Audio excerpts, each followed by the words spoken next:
Hello, everyone. Today is an exciting day on the podcast because we've got one of my favourite people here, Jo Whitton from Quirky Cooking. Hi, Jo. Oh, hello. You're one of my favourite people too. Aw, thanks. I have heard your story before, but I'll never get bored of hearing it because it is a pretty incredible healing journey that you guys have been on. So we'll get straight into it. And can you just start with what has been going on for you guys and what led you into the journey of looking at gaps? Okay, so when you say what's been going on with us, do you mean now or in the past? Let's do. Where do you start? Let's start at the start. Start right at the start. Okay, well, I was born. No. Okay, so I grew up in a home where we had pretty good food, especially compared to my friends at school. They mostly had working mums who had a lot of bought food and packets, and my mum was at home and she was always cooking from scratch, and she had much more old-fashioned ideas about food, and she did everything, from scratch, like breads. They were all made from scratch. All the pizzas, she made her own pizza dough. She made her own cakes and biscuits, and we didn't have packets of cereal in the cupboard or junk food or packets of anything really. Mum was really good about making things from scratch and from real food, although we did have a lot of, white flour, white sugar, that kind of thing. So especially sugar because, American, so lots of sugar. So we did have like a pretty good diet though, compared to I'd go to school and, the other kids at school would have like a white bread ham sandwich and I would have homemade wholemeal bread, and I'd have things like a whole capsicum to eat and peanut butter with apples, which my mum was before her time. So I'd have this weird lunch and she'd make fried chicken and put it in my lunchbox, or homemade cakes, and my friends would be like, "Oh, what's in your lunch?" Yum. And so really, compared to a lot of other people, I should have been really healthy, but I actually wasn't, and I didn't know why. When I was little, I always had a really runny nose, always had hay fever, always getting colds, and I was very thin, couldn't gain weight. I had plenty of energy when I was little, but it was just, I obviously had something going on with my gut, but back then I didn't know that, obviously. So Mum kind of just would, give me a Sudafed or give me antihistamines or something, and she didn't know that it was food-related at all. To her, it was just a genetic thing or something that was my body type or something that I just couldn't help. My brother and sisters were fine. They were all healthy. No one else was like underweight and sick all the time. It was just me. And so I grew up thinking there's nothing that you can really do about it. By the time I got to my late teens, though, I was getting started. I had the skin issues. The doctor had put me on the pill to try and stop all the bad period pain. They'd also put me on medication for my face. I started going to a nutritionist when I was at uni, trying to figure out what to do about like the tummy upset and everything, and the underweight and all of that. And so she told me to sprinkle sustagen on all my food to help me gain weight. And that was pretty gross. Vanilla powder on top of your dinner is not very nice. She told me to drink lots of soy milk instead of milk. She gave me little pills to take for like the enzymes for dairy, to break down the dairy whenever I did have anything that had dairy in it. She didn't mention sugar or refined foods or anything like that. I was staying at a hostel at the time while I was at uni, and I was eating okay, but not like I had at home, not as good as I had at home. And I'd tell her about the things I was eating and she'd say, oh, that's fine, that's fine. So it wasn't really a lot of help with the diet, but I did everything she said religiously for a year and I didn't gain a bit of weight. My tummy issues and my skin issues and my health issues and everything didn't go away. And so then I sort of gave up and I just went, it's just me. There's nothing I can do about it. So I went back to whatever I was eating. Now, I would try to avoid dairy a bit because it did make me get really sick. Fast forward a few years, got married, had kids. By the time my kids were maybe 7, 5, 3 and 1, I was really exhausted and they were starting to have a lot of the same symptoms with the colds and the hay fever and the sick tummy, and Isaac always would get constipated if he had dairy. We had, they were all thin and small, especially Isaac. He was underweight for his age right from the time he was really tiny, and it was a struggle to keep him growing. Screaming babies, problems breastfeeding.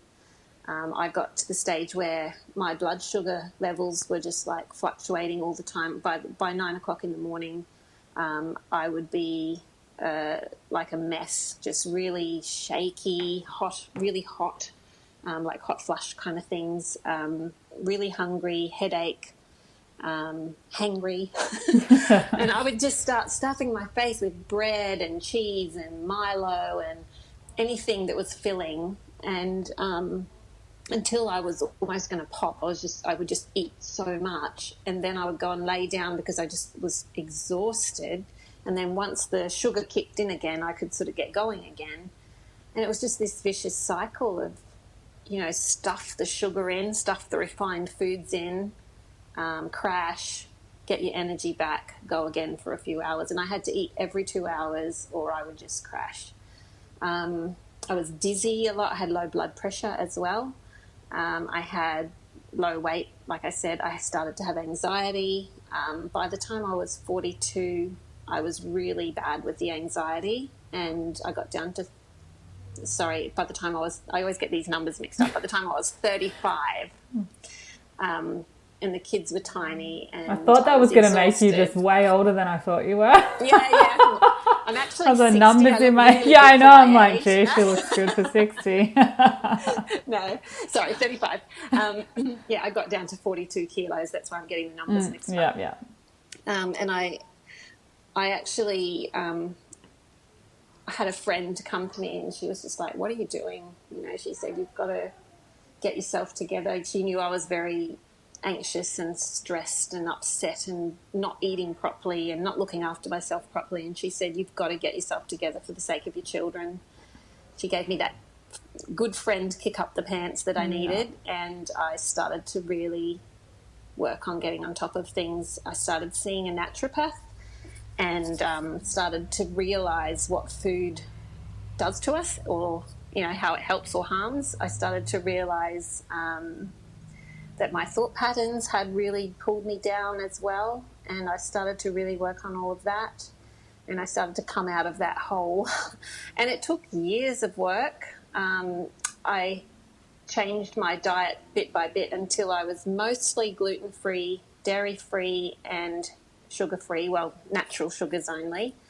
And I started to see my blood sugar levels began to stabilise a little bit.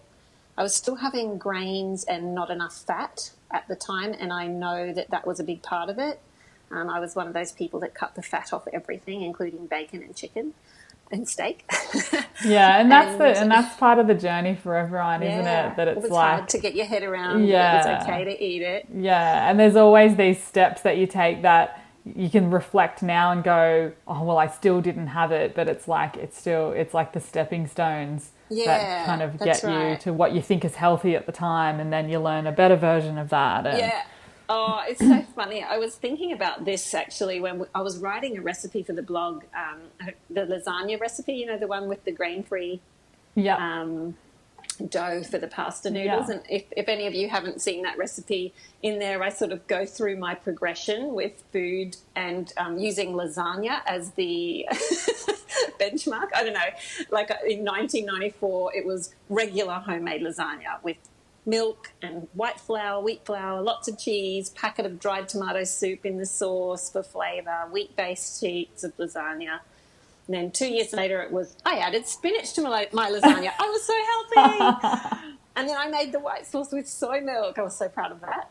And then, but another 4 years, about year 2000, I was like, no more wheat. Now it was it was a spelt lasagna sheets that I made myself. I ground my own grain, I made my own flour and made my own pasta with the pasta maker and made my own sauce with fresh herbs. And so it was getting better. And sometimes I made meat-free with lentils. And then another 4 years, and I started making it with buckwheat pasta that I made myself and adding more veggies to the lasagna sauce. And then 2005, I was onto white sauces made with almond milk that I made myself.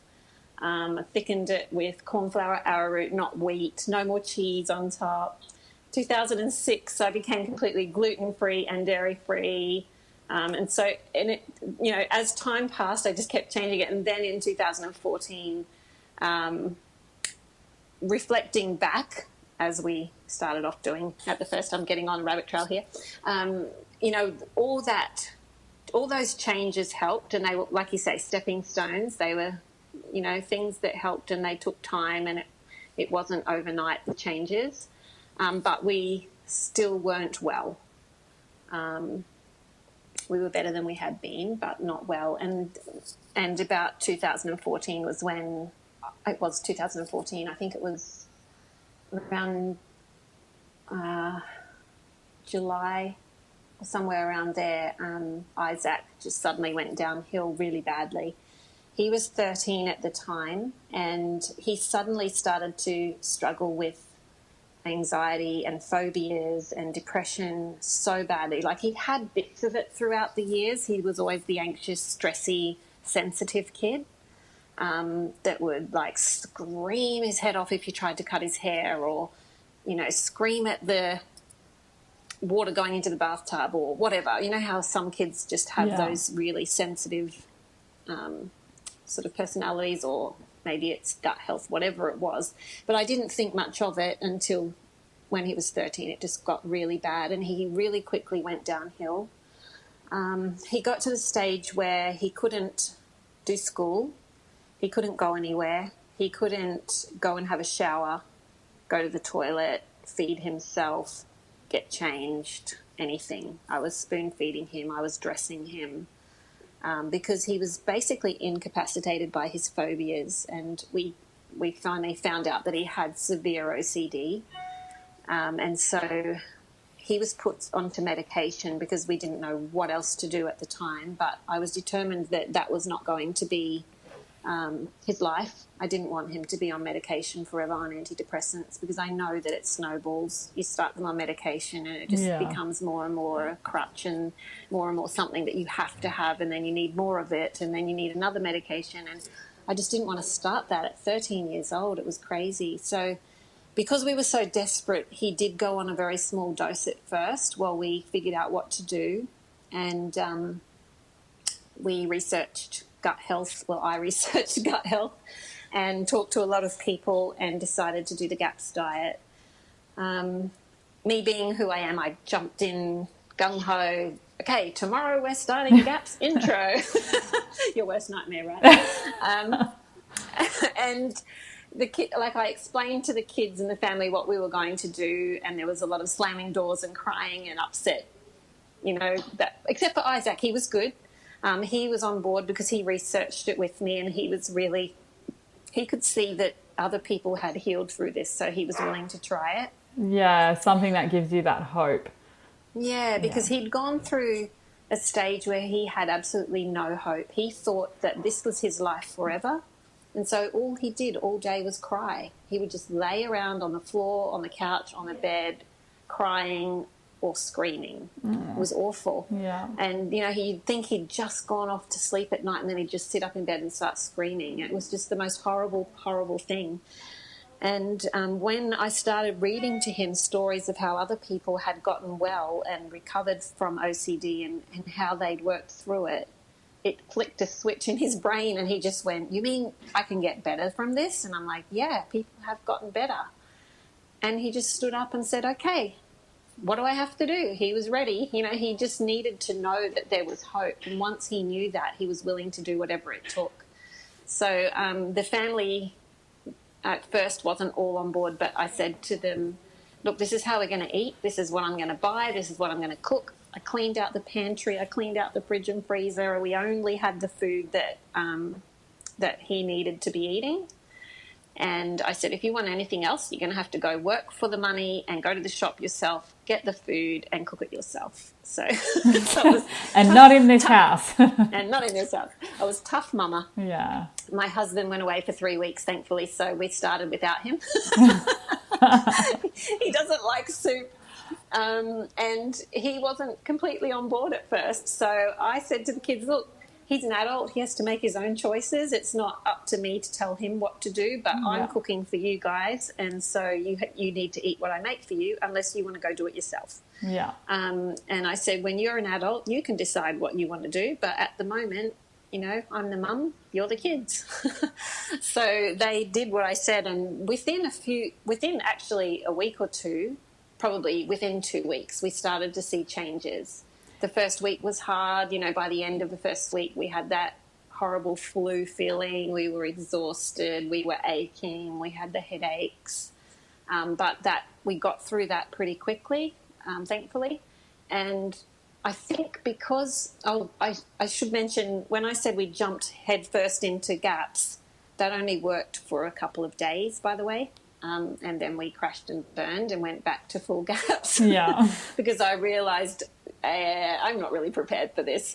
So we went back to full gaps. We had a month on full gaps while we sorted ourselves out, basically I spent that time getting things cleared out of the calendar, getting things out of the way that we couldn't get around and we needed to do, social things and parties and weddings and things like that. Getting the fridge, pantry, freezer, everything ready, starting to get used to those kind of foods. And then after a month on full gaps, then we started intro and we staggered it. So Isaac and I started first and then we started the others within another few days. And it was much easier to stick to once we did it like that. And we'd already done a lot of healing just in that first month. Full gaps. Yeah, that's something I think people can forget as well, is how healing full gaps is too.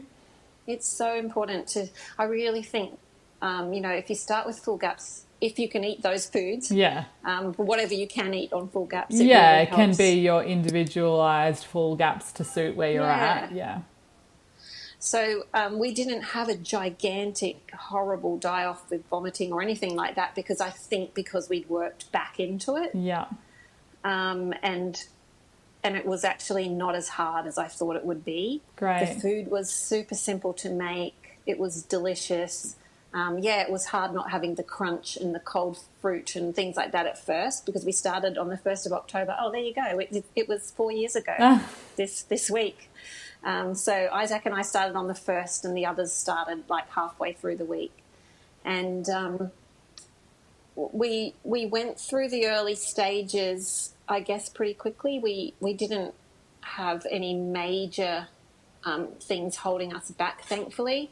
And so we got on to stage 5 or 6 within a few months, I suppose it was. And we sort of stayed around.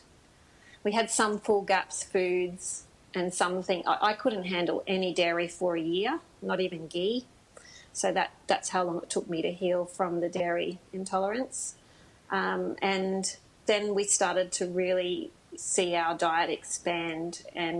But just the differences in Isaac and in all of our health within a few weeks were just amazing. And that's really what keeps you going, isn't it? Because, it does. gaps isn't easy. And that's what I always say to my clients. It's like the reason we stick with it is because within a short period, you'll see enough to go, oh, yes, we are on the right track.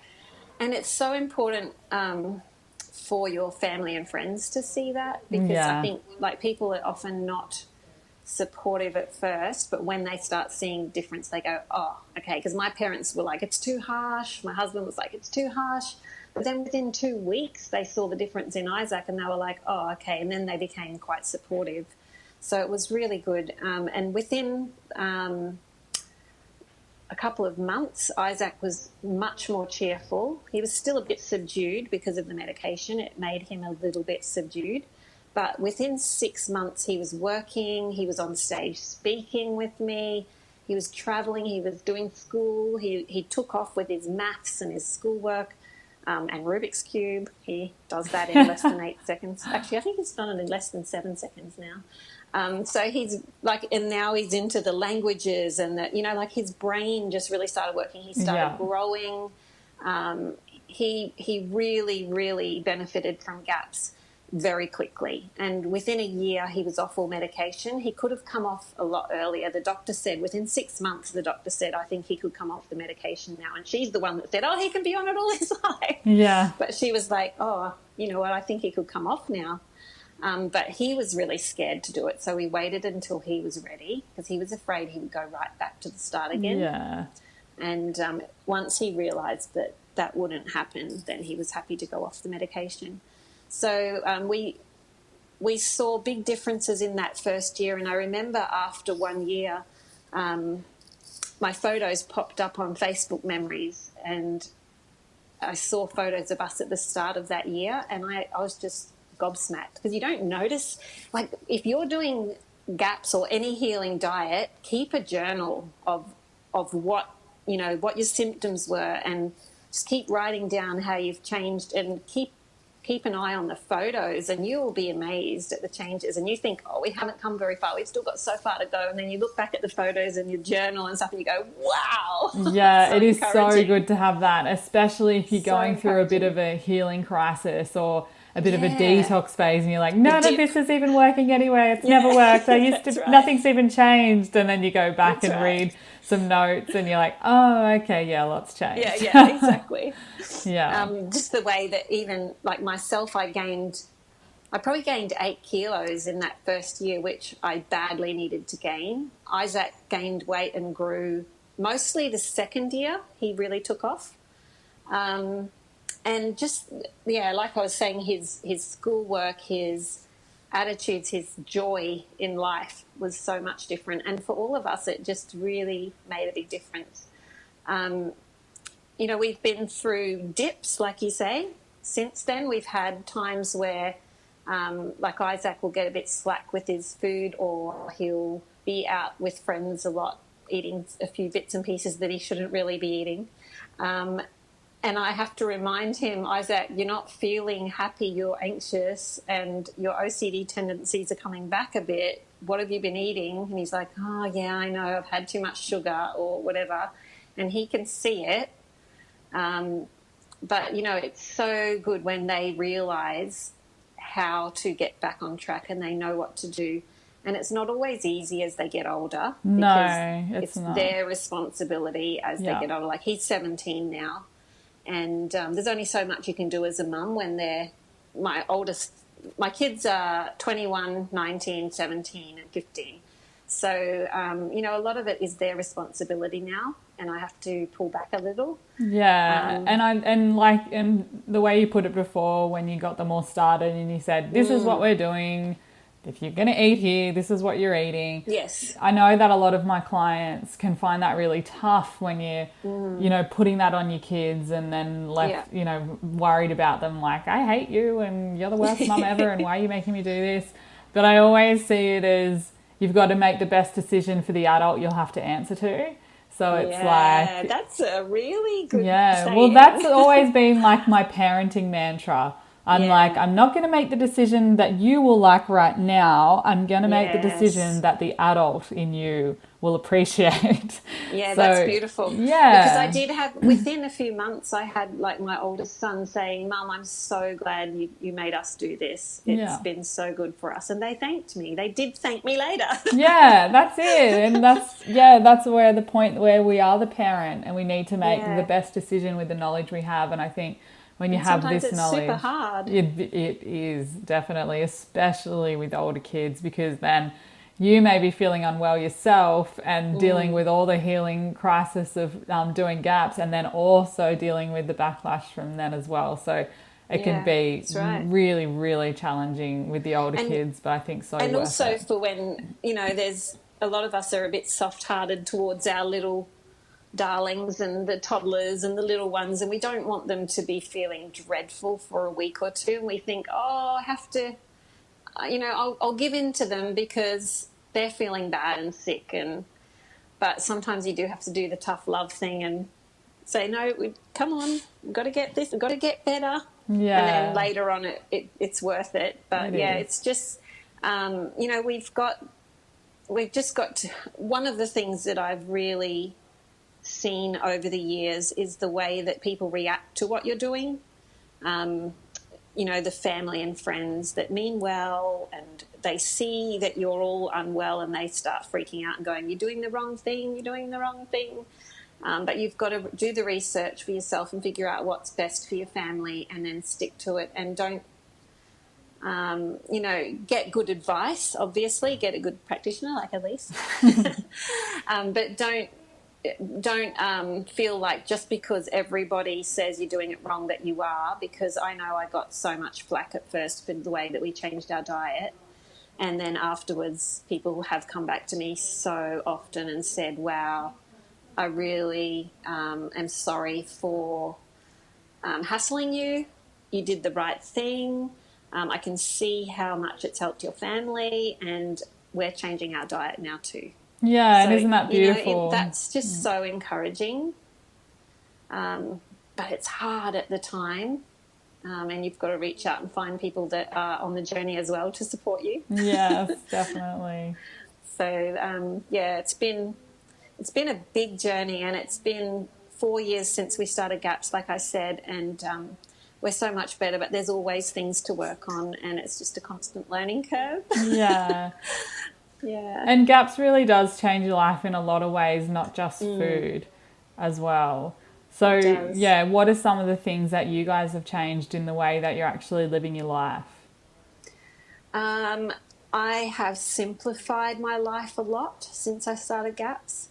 I think I didn't realise back, years ago, I was running my own business all by myself. I was doing everything myself. I was homeschooling 4 children. I was cooking everything from scratch. I was volunteering in different places. I was just doing so many things and stretching myself so thin, and the stress, was crazy. Not enough sleep and way too much stress. And when you start working on healing, you start to simplify your life. Well, you have to, because you've got to focus on the healing. And I think that's one of the biggest things that I learned was simplify your food, because I've always loved cooking and fancy baking and all that, but I couldn't on GAPS. I had to keep it simple. And so that there simplified what I, the way that I cooked and the way that we ate, simplified it so much, which eventually cut down on my time in the kitchen. At first it was a lot of chopping vegetables, but it eventually got less.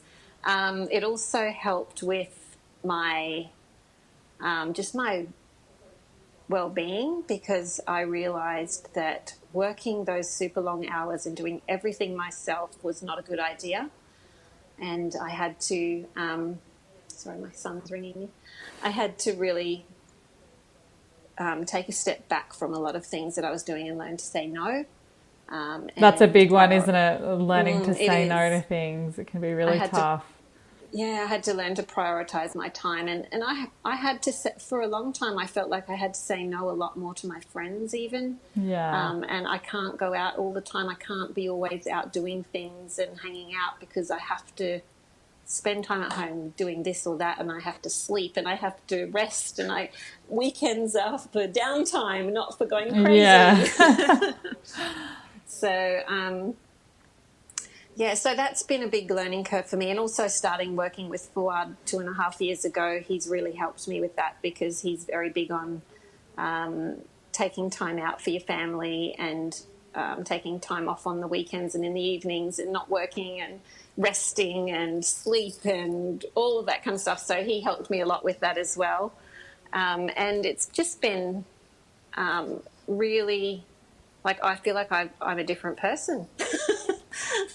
And, I mean, I've still got a long way to go, but I'm much more chilled than I was. yeah, and I always love looking at your before and after photos that you Yeah, shared quite a while ago, and it's yeah. pretty incredible because you do, That was that 1 year photos that I yeah, saw on Facebook, and I just went, what? yeah, you do look much more vibrant and flourishing. Yeah, yeah, definitely. Yeah, yeah. It's amazing. So, for people out there that are sitting on the fence about starting a healing journey for themselves and their family, what would you say to them? I would say take some small steps towards it and don't be afraid of change. It's whatever you do is going to be hard at first when you have to change something. But once you start seeing the benefits, it's so worthwhile, and then it starts to become easier and easier. And a lot of it's in our heads. For me, gaps was like this giant thing that I always thought, I don't need that. Yeah, that's what I was the Hard. same. I was It's too exactly the hard. same. It's too harsh. And Yeah. then when I started cooking intro gaps food, I was like, oh, this is like the easiest food ever. It's mostly one pot, and it's mostly put it in and walk away. And I don't have to do any baking. I shop the outside edges of the store or buy things in bulk and get them delivered to my home. It's like the easiest diet ever. Yeah. And it's funny how we build things up in our heads and decide that it's way too hard, or I can't exercise because it's too much time, when 7 minutes a day makes a big difference. You know, all these things that we tell ourselves. So, yes, just start with something small and just start working on a change, and you'll be more motivated to do another change and another change. And it just becomes an exciting journey. Kind of like a quirky journey. Yeah. If anyone's Gets heard of quirkier as you go. Joe and Fu's podcast, A Quirky Journey, Yeah. which is also on the Wellness Couch. Cool. All right. Well, thank you so much for sharing your story with us, Joe. Oh, you're so welcome. Yeah, it is an inspiring one because it's particularly, seeing your results, because it's just so, the visual, like the pictures of you, which I'll put up with the show notes. That the photo of you before and after, it's just such a good visual representation of healing. And Isaac's story and the journey he's been on is massive. So thank you. I always love chatting with you. Oh, thank you. I love chatting to you too. Alrighty. Well, I'll talk to you later, and bye everyone, and we'll see you next time on the show. Thanks. Bye.